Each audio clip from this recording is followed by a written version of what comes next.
Sixth Interlude. The Stages of an Adept. Stages 7 through 10 describe the maturing practice of an adept meditator. This section of the path differs from previous stages in 4 important ways. First, you don't need to acquire any new skills. Just keep practicing the skills you've already mastered, and they'll produce profound changes in how the mind system works.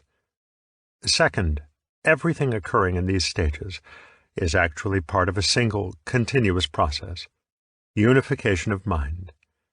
Third, as unification proceeds, you'll experience a variety of bizarre sensory phenomena, spontaneous body movements, and the arising of powerful energy.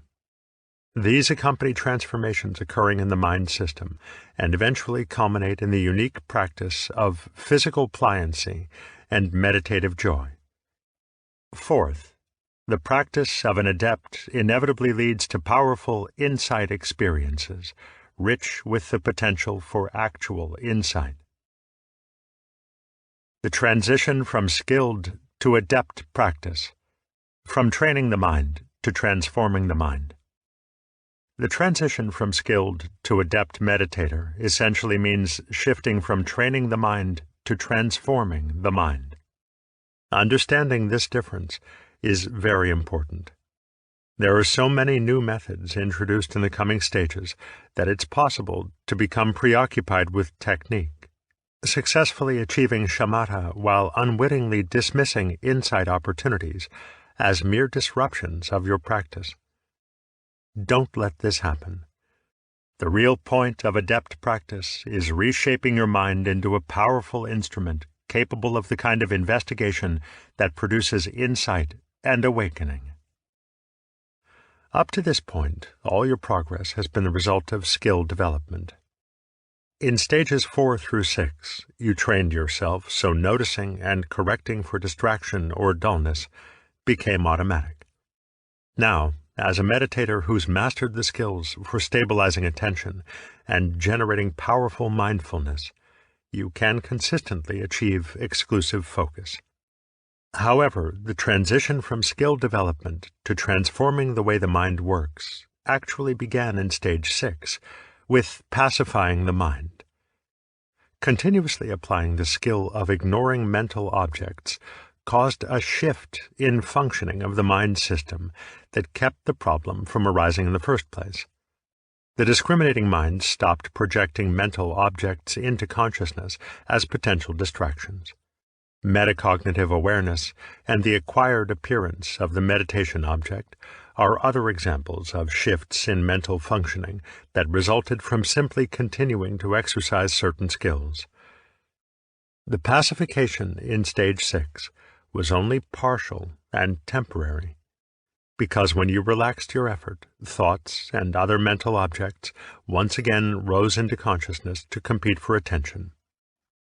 As pacification continues in stage 7, however, an even more fundamental change in the mind system occurs, one that completely eliminates the cause of the problem. A significant proportion of the discriminating sub-minds, rather than simply growing quiet, become unified in support of the single conscious intention to sustain an exclusive focus of attention. The result is complete pacification of the discriminating mind, also known as mental pliancy.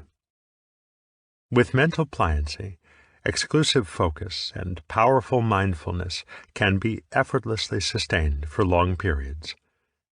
These are the changes that make you an adept practitioner. In fact, everything from stage 7 onward happens not because our skills improve any further, but because the mind system itself starts functioning differently. Specifically, by consistently applying the skills we've already mastered, the mind becomes more and more unified. This is the fundamental difference between the practice of an adept and everything that has preceded it. Skill development versus mastery. To give you a sense of the difference between developing basic skills versus the exercise of mastery, think of what it means to become a virtuoso musician.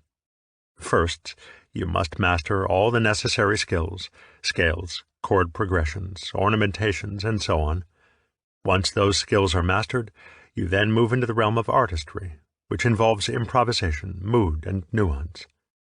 Skills provide you with the foundation, but creative improvisation moves at another level and needs its own process of maturation.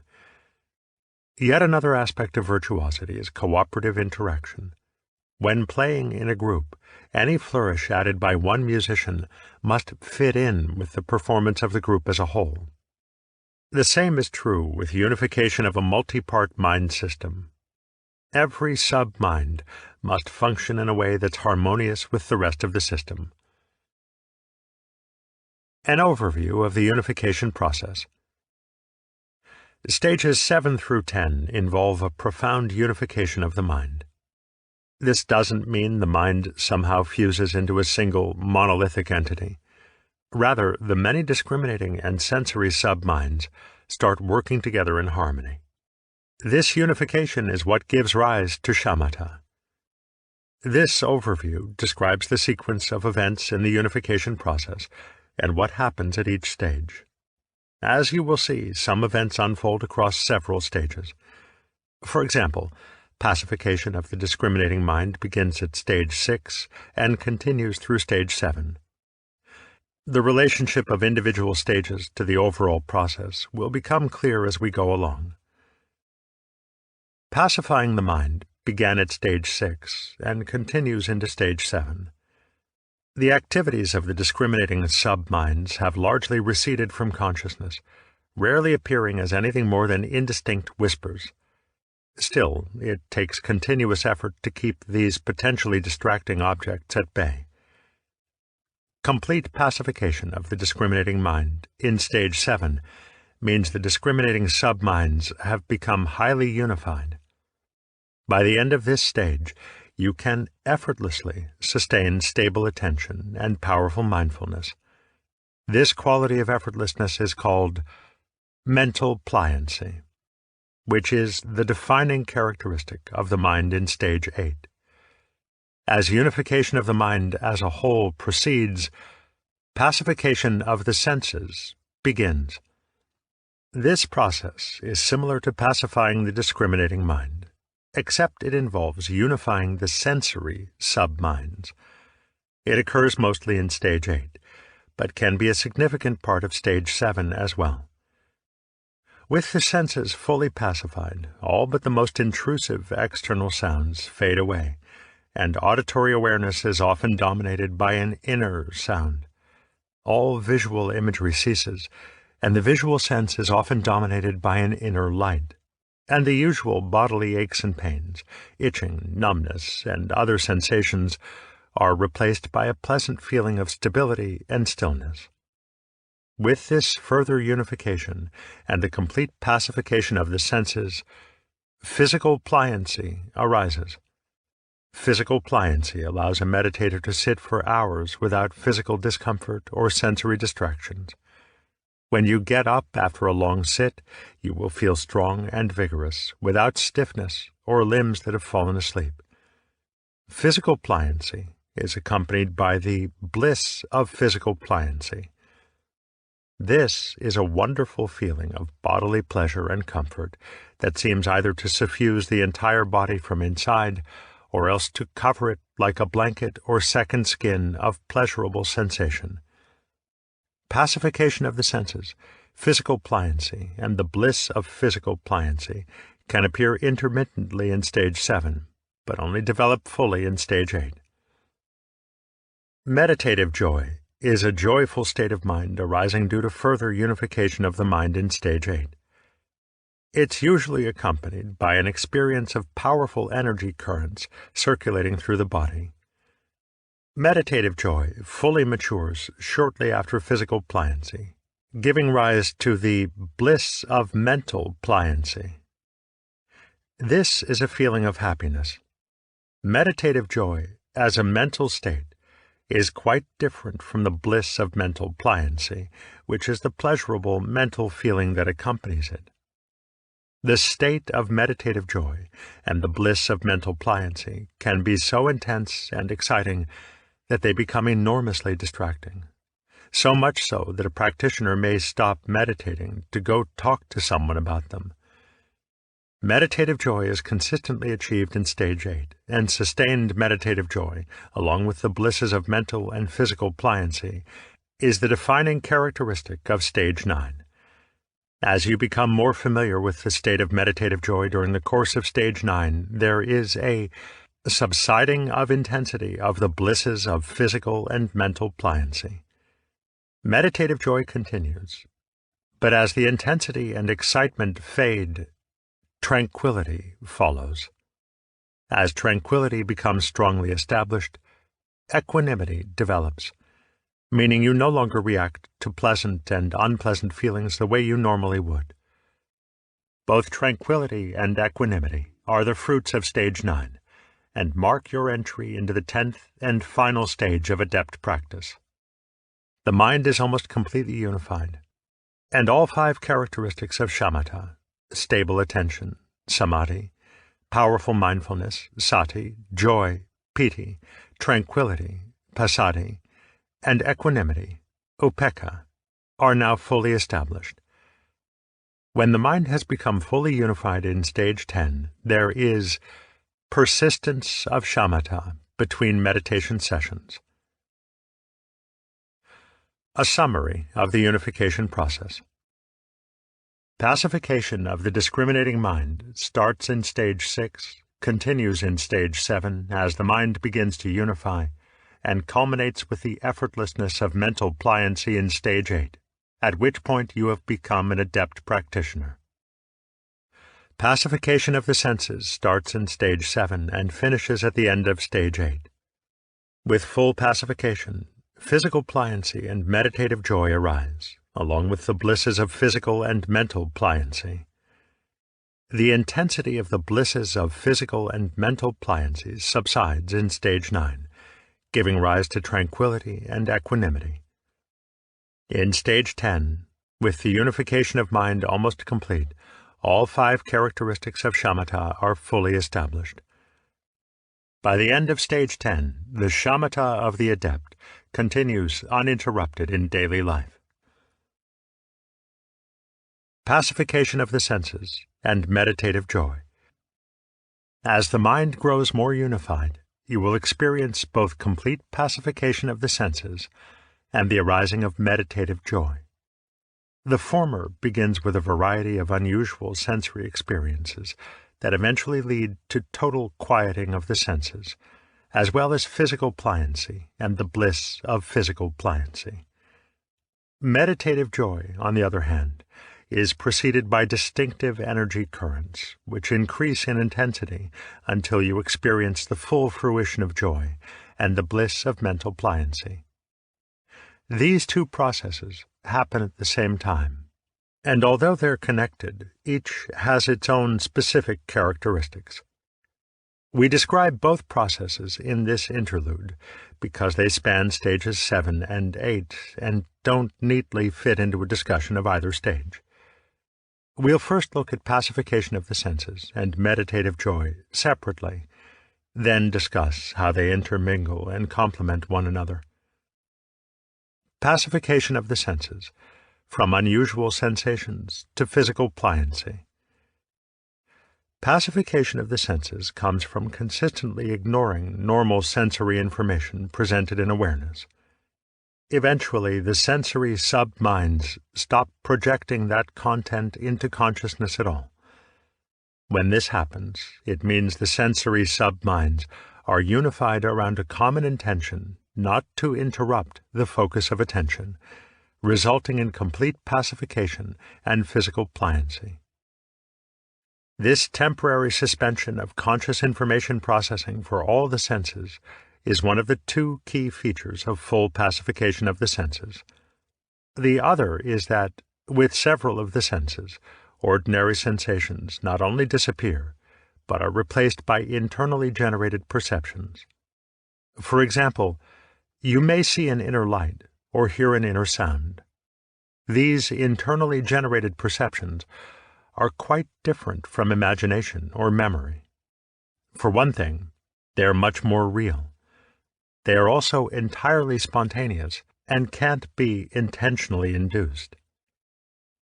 Before pacification of the senses is complete, however, you'll experience a host of unusual, even bizarre sensory phenomena produced by the subminds. Even though these strange sensory experiences are so totally different from the internally generated perceptions of physical pliancy, they are, in fact, the precursors to them. Keep in mind that all these amazing, even fantastic-sounding pacification experiences have no significance in themselves except to indicate that the mind is growing more unified. Also, unlike the meditation experiences that occur during the first 6 stages, the pacification process can differ significantly from person to person. You may well have experiences different from those we describe here. Nevertheless, the basic features should be recognizably the same. Pacification of the bodily senses. As the process of pacification unfolds, you'll likely experience some bizarre physical sensations and autonomic reactions before you reach physical pliancy. For instance, you may encounter feelings of warmth or coolness on the skin. These may be stationary or moving, increasing or decreasing in intensity, and either pleasant or unpleasant. You may experience chills, shivers, skin flushing, hot flashes, and find your hairs standing on end. There may be itchiness, or a sensation like insects crawling on your skin. You may encounter numbness, tingling, electric-like shocks, or sharp pinpricks. There can be pleasurable feelings in some particular body part, including sexual sensations, or there can be waves of pleasure spreading over the entire body. People often feel very light, as if they were floating, but there can also be sensations of heaviness and pressure, especially in or on top of the head. Another common sensation is of falling forward or to one side, or of the body or head twisting, even though no actual movement takes place. There may be dizziness and nausea as well. Some people experience only a few of these, while others may have to deal with them all. Most meditators fall somewhere in between. In any case, what you experience during the process of pacification is so different from complete pacification that you may find it hard to believe they are connected at all. Once the bodily senses are fully pacified, there will be a dramatic change during meditation in how you experience ordinary bodily sensations, proprioception, and the mental image you have of your body. Before pacification, when meditating, we are usually quite aware of many tactile and other bodily sensations: pain in the muscles and joints, burning and pressure where our body touches the cushion, temperature sensations, and pressure and touch where body parts contact each other or our clothing. However, when the senses are completely pacified and physical pliancy arises, we cease to be aware of all these sensations. Instead, you may feel as though your body is completely empty inside, that there is nothing more than a thin membrane or shell at the surface of your body, from which all sensations have disappeared. You'll have little more than a vague awareness of your body occupying space. Alternatively, you may experience the surface of your body as very fine, effervescent tingling or vibrations. Some say it feels like there is nothing but a fine energy field defining the space occupied by the body. Others find it hard to describe how their perception of the body is altered at all, except to say that none of the usual sensations are present. When pressure sensations disappear, it's common for meditators to report feeling as though they're floating in midair or weightless. But the most consistently reported experience is one of perfect stillness, accompanied by a wonderful sense of comfort and pleasure that uniformly pervades the body. Meditators have even described this pleasure as extending to the very tips of their hairs. Proprioception, Awareness of the position and location of the parts of your body also changes with complete pacification. When our eyes are closed, we usually know exactly where the parts of our body are and can accurately reach over and touch any part with our hand. With pacification of the bodily senses, however, it's not uncommon to feel as though your body is in a completely different position from what you know it to be, such as standing rather than sitting, arms straight rather than folded, or leaning over rather than sitting erect. Closely related to proprioceptive awareness is the internal mental image we have of our own bodies. Even when we're not consciously thinking about it, this image is always present somewhere in the background of body awareness. It's common for this image not to correspond exactly to what we see in the mirror or what gets captured by a camera. After all, who hasn't, at some time, experienced surprise when looking at themselves in a photograph, wondering if that's what they really look like? Yet when physical pliancy is fully developed, we can experience a mental self-image that differs even more radically from our actual appearance. For example, I, Chuladasa, am a rather funny-looking fellow, with ears that stick way out, and a face that shows the effects of time and too much sun. People often say I look a bit like Yoda. When I meditate, I sit cross-legged on a flat cushion with my right hand resting on my left hand in my lap. However, when I am in a state of physical pliancy, I sometimes have the perception that I'm standing upright. And even though one hand is resting on the other in my lap, it often feels like my right arm is extended downward. My mental image is of a beautiful face with smooth, glowing skin. Not every meditator will have experiences where the body seems to be in such a dramatically different position.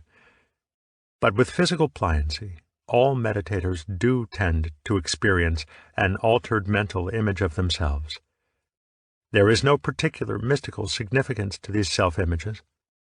In my case, I've spent a part of almost every day for the past 25 years in the presence of brass or wooden images portraying the Buddha standing with his right hand directed downward. I have these particular images because I like them. So the specifics of this self-image have more to do with familiarity, personal preference, and spiritual aspiration than with anything else. Please understand, we're not describing a trance-like state. Any strong or unusual tactile stimulus, say someone touching your shoulder, will register in consciousness, though you may prefer not to respond. This shows that the mind continues to process sensory information at an unconscious level. Also, all you need to do to become fully aware of ordinary tactile sensations is to intentionally shift your attention. You can easily move back and forth between isolated sensations and the altered perceptions of physical pliancy. Yet if your bodily senses are strongly pacified, it may take you a few moments to regain your normal awareness of the whole body. You might even need to move some part of your body to completely restore normal proprioception, especially if you've been sitting in physical pliancy for a long time. Typically, there's some inner resistance to giving up the pleasure of physical pliancy. Pacification of the visual sense.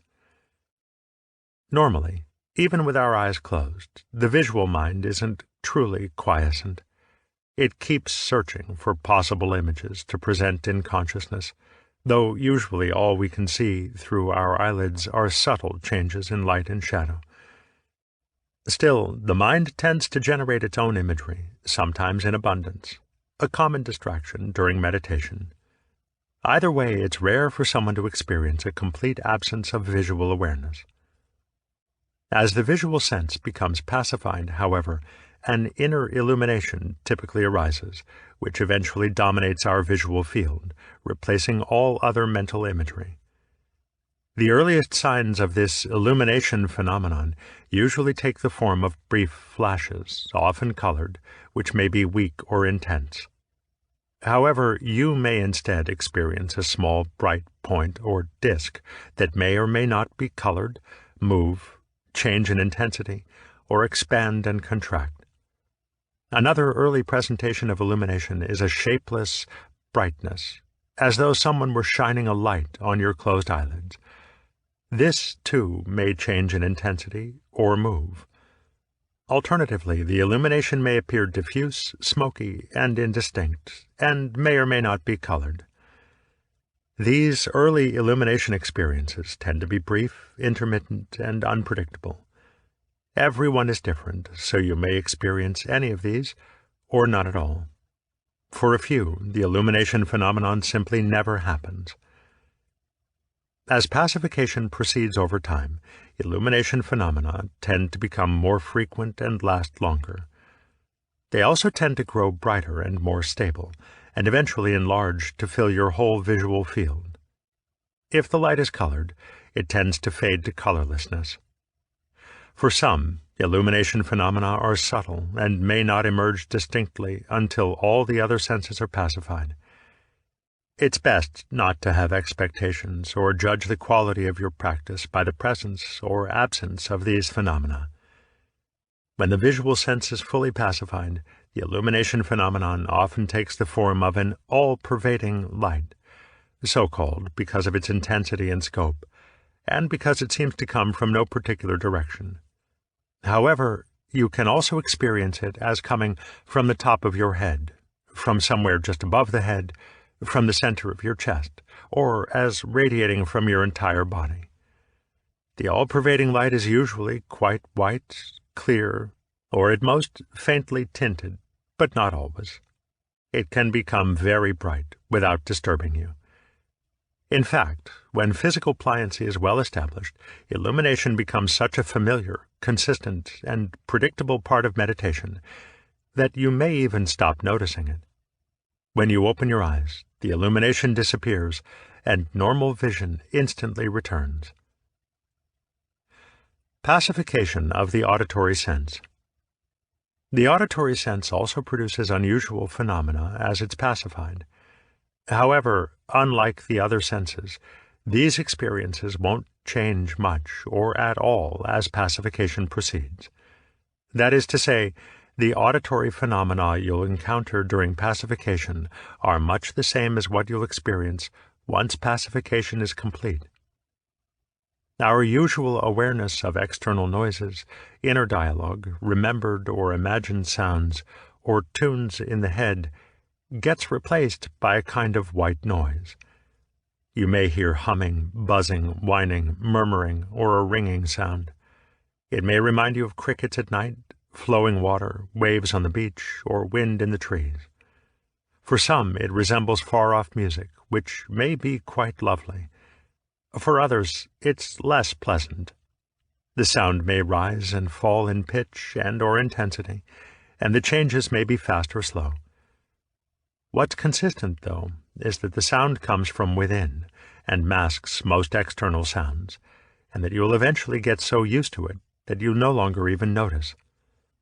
Some people have suggested that the sounds are of ordinary origin, such as blood flowing, air moving, or tinnitus, and were always there, but were only noticed in the silence and heightened awareness of meditation. Most meditators eventually become convinced it is none of these. Although some form of mind-generated white noise seems almost universal, some practitioners don't seem to notice it until prompted to reflect on their experience. They may even deny it occurs until they actually listen for it while in deep meditation. Still, it's possible there are people who don't encounter it at all. This inner sound serves no particular purpose, except perhaps to replace all but the most intrusive of external sounds. More generally, as each sense becomes pacified, you stop being consciously aware of stimuli, unless they're particularly intense or unusual. Therefore, you'll no longer be aware of traffic noises, barking dogs, or birds chirping. But you may still notice a door slamming or somebody shouting. You'll also still respond to sounds that are strongly associated with a conditioned response, such as the meditation bell. The fact that intense, unusual, or conditioned stimuli still register in consciousness show that the mind still processes auditory information at an unconscious level. Also, By intentionally shifting your attention, you'll once more become fully aware of ambient sounds. Pacification of the senses of taste and smell. When there's nothing to taste or smell, and when attention is not directed to these senses, they tend to remain completely absent from conscious awareness. Likewise, most meditators, even with physical pliancy, are simply unaware of any tastes or smells. Yet there is the occasional meditator who reports the scent of incense, flowers, or some other fragrance. There are also a few who experience a pleasant taste. These mind-generated perceptions are sometimes referred to as divine fragrances and nectars. Their presence in a few meditators, together with the absence of illumination phenomenon in some, and perhaps the absence of white noise in others, all demonstrate how pacification experiences can vary from person to person. The significance of these strange sensations. During pacification of the senses, it's as if the sensory minds react to being ignored by throwing up all sorts of strange and sometimes unpleasant sensations that have nothing to do with anything happening externally. Also, even though these inner lights and sounds may help prevent distraction by ordinary stimuli, they often don't appear until the senses have already begun to grow quiet. Thus, it appears inner light and sound are more a result of pacification than a contributing cause. However, arising as they often do, just when the practice has become tedious, they can provide encouragement and reassurance and boost motivation. Once they arise, they can easily become the focus of attention, and there are some practices, such as light, sound, and nectar meditations, that purposely cultivate these phenomena as meditation objects. The illumination phenomenon can be used to enter meditative absorptions, and this method will be discussed in Stage 8. In this system of practice, however, you are strongly advised to simply ignore most of these phenomena until sensory pacification is complete. Meditative joy, from energy currents to the bliss of mental pliancy.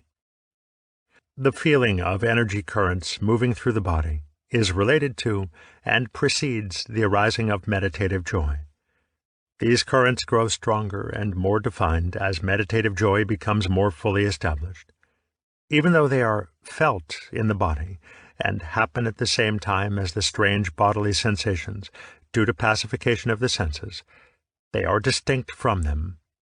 Energy currents and unusual bodily sensations only occur together because both are connected to the same underlying process, unification of the mind.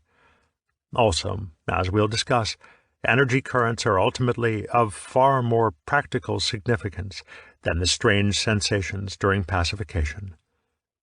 The earliest manifestations of energy are little more than an electrical tingling on the scalp or vibrations in different parts of the body. However, the full experience of energy currents can take any form, from sudden, intense, and unpleasant to continuous, smooth, and extremely pleasant.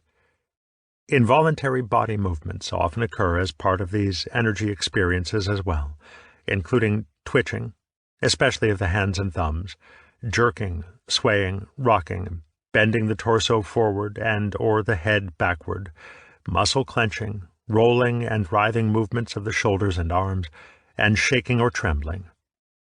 You may also experience sudden upward lurches, as though you were trying to leap into the air, involuntary vocalizations, chewing movements, and lip pursing.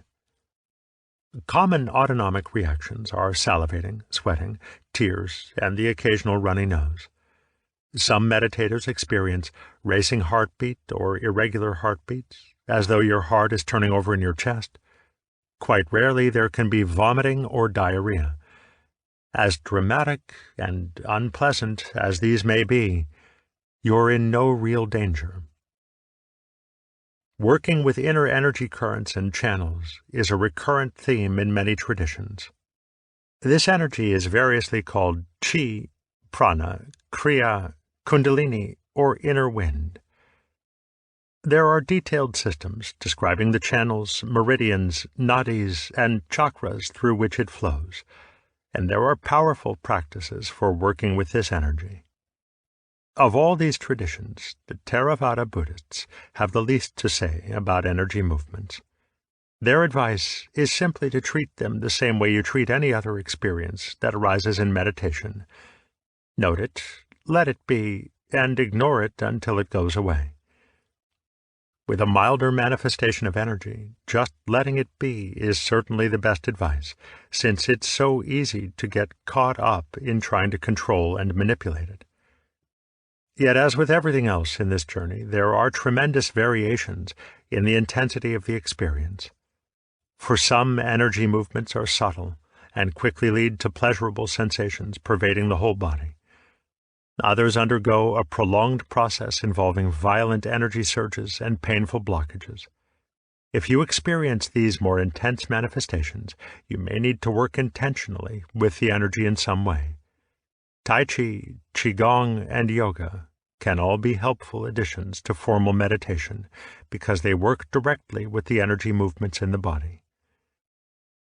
Many meditators first encounter these energy currents in the form of sudden, violent jolts coursing up their spine.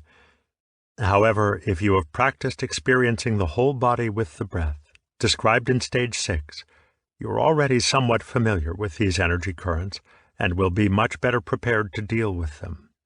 Instead of being surprised by abrupt jolts of energy, you will instead experience a gradually increasing awareness of them that unfolds more predictably and systematically.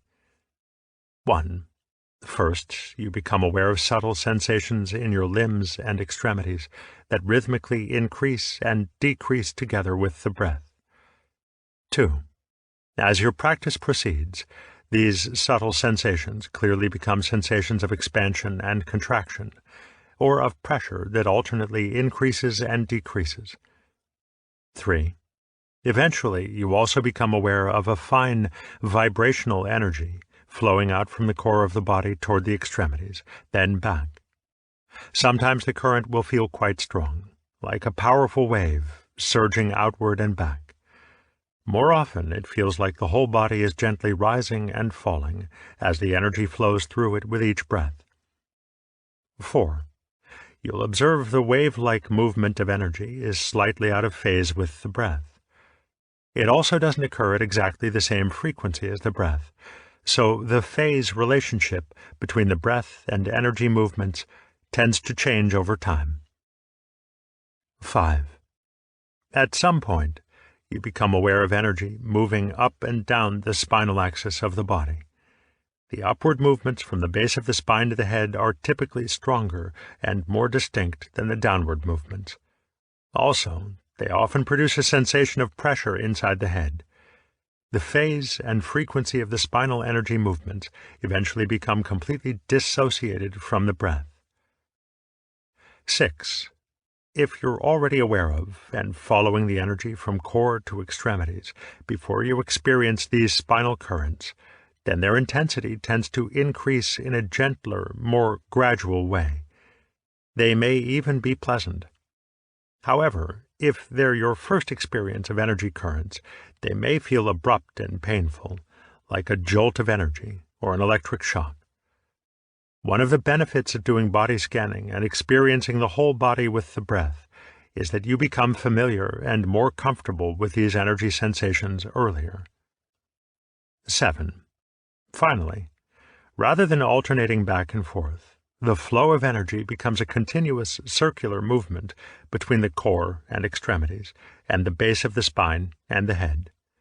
This coincides with the experience of strong meditative joy and sustained, pervasive physical pleasure.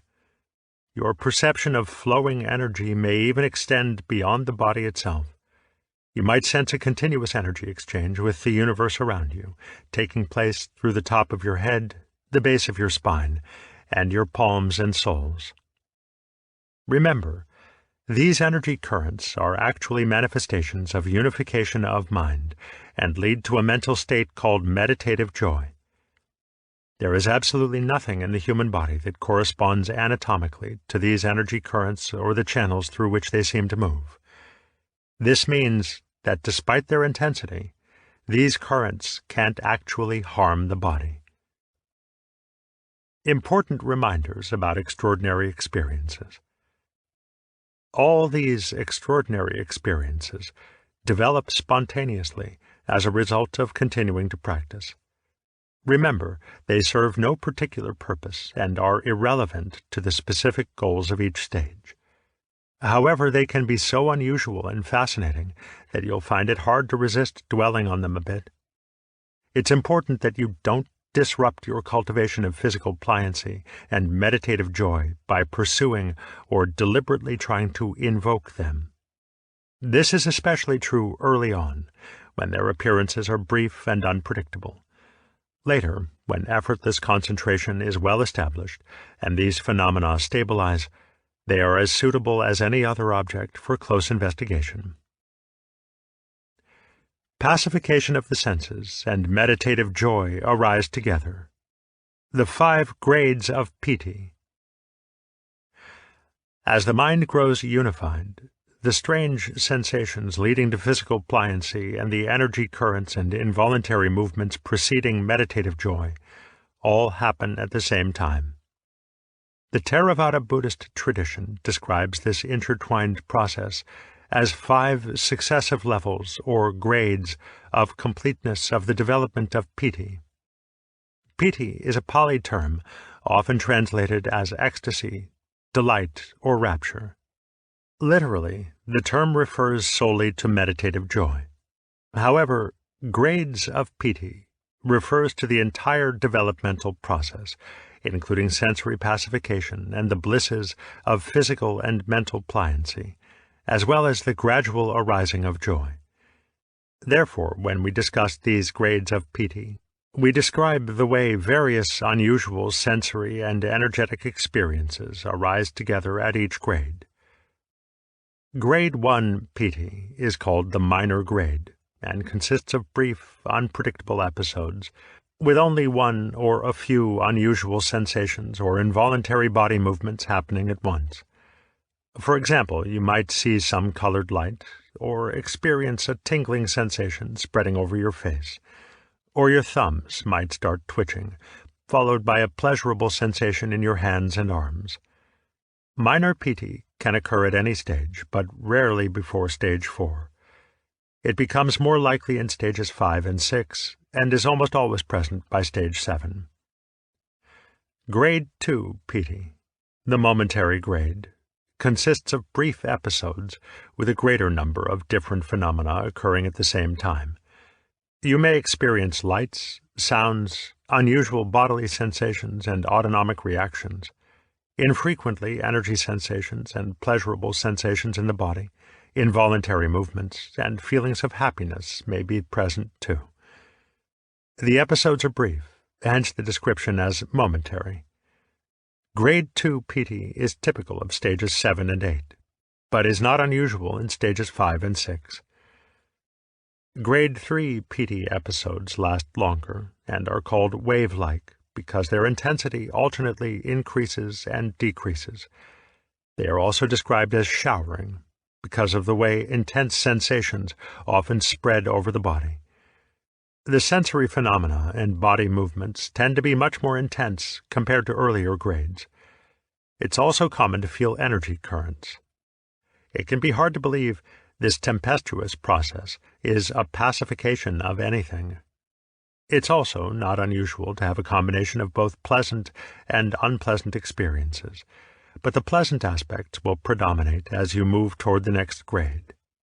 Wave-like piti is a principal feature of stage 8, but is common in stage 7 as well. For a few meditators, it may also be a rare occurrence at earlier stages. Notice these first 3 grades of piti are mostly grades of incomplete pacification of the senses, but with the advent of grade 4 piti, pacification is largely complete. Some people do experience energy manifestations and involuntary movements in these 3 grades, and joy can make an occasional appearance in grade 3. But for many, this doesn't happen. The strong movements of energy that herald the arising of meditative joy are really most characteristic of Grade 4 Piti and continue into Grade 5. Grade 4 Piti, the exhilarating grade, involves intense and sustained manifestations of physical pliancy.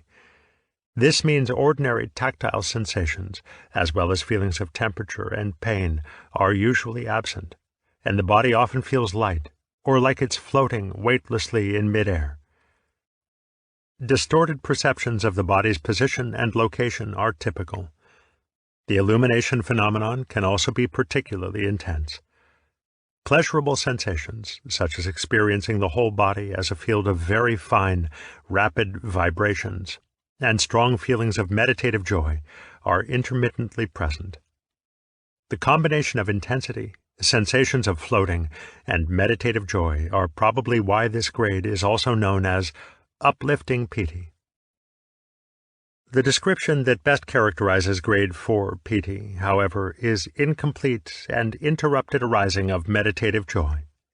Sensations of electricity or powerful energy currents will surge coarsely through the body. These are often accompanied by uncontrollable body movements such as the torso swaying back and forth, sudden violent jerks, or arms flinging. Grade 4 Piti occurs almost exclusively in Stage 8, but occasionally in Stage 9. The exhilarating grade of Piti eventually gives way to Grade 5, pervading Piti. This marks the full maturation of physical pliancy and meditative joy. You'll perceive energy currents circulating smoothly through the body, along with physical comfort, pleasure, stability, and intense joy. Recall that these different grades of Piti are all phases in the process of unification. As the mind grows more unified, joy increases. When there's enough unification, the joy, along with the bliss of physical pliancy, becomes pervasive and lasting. Grade 5 Piti marks mastery of Stage 8 and entry into Stage 9. Not everyone experiences all the transitional grades of Piti. Some just encounter Grades 1 and 2, with only minor symptoms like thumbs twitching or rocking movements, increased salivation, and mildly pleasant energy currents before they reach physical pliancy and meditative joy. Others progress one grade at a time, enduring months of unpleasant sensations, or even pain, twitching, itching, jerking, shivering, nausea, and sweating. The consolation for those who have a hard time is that they're typically the ones who report the most intense pleasure and joy in the end. Also, don't feel like you're missing out if you don't encounter the peculiar experiences that make up the various grades of Piti. Some people don't. And all the drama, intensity, and ecstasy of Piti are only incidental anyway. What matters most is making the mind into a serviceable instrument for achieving insight. Purification of the mind. Physical pliancy and meditative joy come quickly and easily for some, but slowly and arduously for others. Physiology and genetics may play a role, as do differences in temperament and psychological disposition. Physical, mental, and emotional health are also factors which can be addressed through diet, exercise, good work and recreation habits, and appropriate therapy, if necessary. However, the biggest obstacles are often the hindrances of aversion and agitation due to worry and remorse. How we condition our mind on a daily basis has a powerful influence over these hindrances, and practices that purify the mind can be extremely helpful. The hindrance of aversion. The hindrance of aversion keeps physical pliancy and the blisses of physical and mental pliancy from arising. Any negative mental state, such as impatience, fear, resentment, hatred, or a critical attitude toward ourself or others, can disrupt progress. Likewise, both stubbornness and a domineering or manipulative attitude can also create roadblocks. As long as any of these are present, Even if we're not conscious of them, it will impede the flowering of pacification and physical and mental pliancy. That aversion opposes pleasure should not come as a surprise. It's harder to feel pleasure when we're angry, and harder to stay angry when we're feeling pleasure and happiness. But there's more to it than that, because aversion is a cause of pain, as well as an effect. Psychology and medical science have shown how unconscious mental processes, such as aversion, can find expression through bodily sensations and physical changes. We often become aware of our own emotions through unpleasant sensations in our stomach, chest, or throat, for example, or tension in our shoulders, forehead, or around the eyes, or from clenching our jaw. The body and mind are not distinct, but rather make up a complex, interconnected whole that can be called the body-mind. Likewise, unpleasant bodily sensations occurring during pacification often have their origins in deeply held but quite unconscious negative emotional states. This is the origin of the pain and discomfort that block physical pliancy. The hindrance of agitation due to worry and remorse. Agitation due to worry and remorse hinders the arising of meditative joy. Even if we're enjoying a stable, exclusive focus of attention and a mind seemingly free from thoughts, the discriminating mind still continues processing information and past experiences in the unconscious. Remorse for things we've done in the past and worries about what may happen in the future fester even when we're not consciously aware of them. This agitation manifests as intense but obstructed energy flows in the body. Meditative joy arises easily in a mind free from worry and remorse, but in their presence the joy is incomplete and cannot be sustained. Until we achieve some inner resolution, our past misdeeds will keep producing agitation. Likewise, until we overcome our fears about what may happen, worry will agitate the mind and prevent the full experience of meditative joy. Joy is a state of mind most easily understood by comparing it with its opposite, grief and sadness. Those who grieve are often filled with remorse. Sadness makes us pessimistic, lacking in confidence, and consequently we worry about all kinds of things. Joy, on the other hand, is associated with happiness, optimism, and confidence. Joyful people don't worry because they feel confident enough to deal with whatever comes their way. They also sincerely regret any harm they cause, are eager to set things right, and try to change their ways in the future. Remember, joy and sadness are incompatible mental states that simply cannot coexist. As your mind grows more unified through pacifying the senses, meditative joy begins to develop, and as it increases, it eventually dispels agitation due to worry and remorse. However, don't just wait for this process to unfold on its own.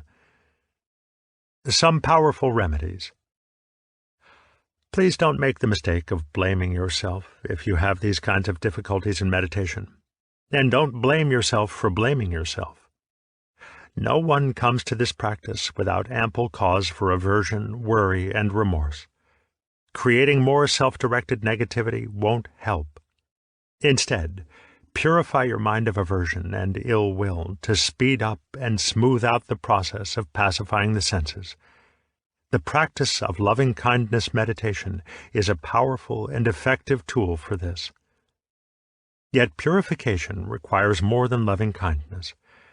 We need to be mindful of our thoughts, emotions, and behavior at all times, and learn to let go of bad habits of thought, speech, and action.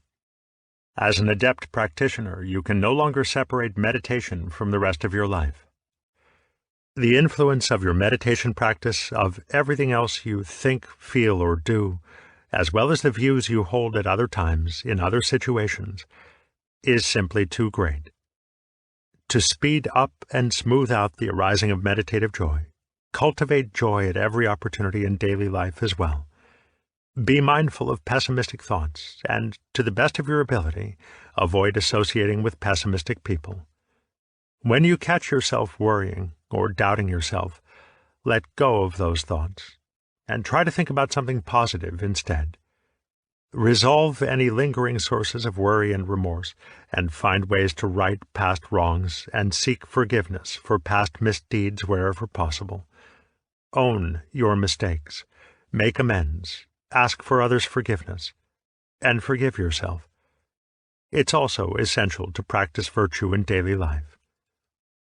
By refraining from unwholesome behavior and engaging in virtuous actions, you'll no longer act in ways that create the conditions for future worry and remorse. The practices of generosity, virtue, patience, and joyful effort are indispensable for success in the more advanced stages, and will yield immeasurable benefits in the rest of your life as well. To help you along this path of purification, take up the mindful review practice. Mindful review turns daily reflection into a powerful tool for personal change. Although this practice is appropriate at any stage, it's essential for making progress as an adept. We waited until now to introduce it only because it can easily be mistaken for an empty, moralistic ritual. Yet the sooner you begin this practice, or another systematic technique that cultivates mindfulness, virtue, generosity, and patience in daily life, the faster you'll progress on the cushion. His mind is not overcome with passion, not overcome with aversion, not overcome with delusion. His mind heads straight, based on the Tathagata. And when the mind is headed straight, the disciple of the Noble Ones gains a sense of the goal, gains a sense of the Dhamma, gains joy connected with the Dhamma. In one who is joyful, rapture arises. In one who is rapturous, the body grows calm. One whose body is calmed experiences ease.